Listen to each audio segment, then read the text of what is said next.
si Pangulong Bongbong Marcos na makapagtalaga ng bagong kalihim ng Department of Education sa itinakda niyang deadline nitong nakaraang linggo.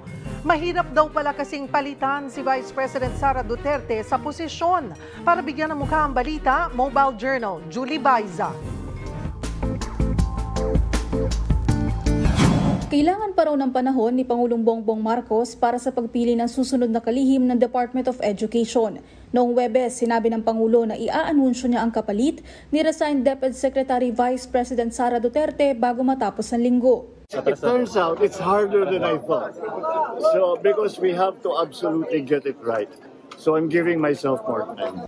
Aminado rin ng Pangulo na nahihirapan siya kahit na marami siyang pinagpipili ang pangalan. Kabi-kabila rin daw kasi ang panawagan na dapat ay educator, administrator at ngayon may nananawagang kailangang history professor ang susunod na DepEd Secretary. We have to choose somebody who has an understanding of what is important in terms of being an educator.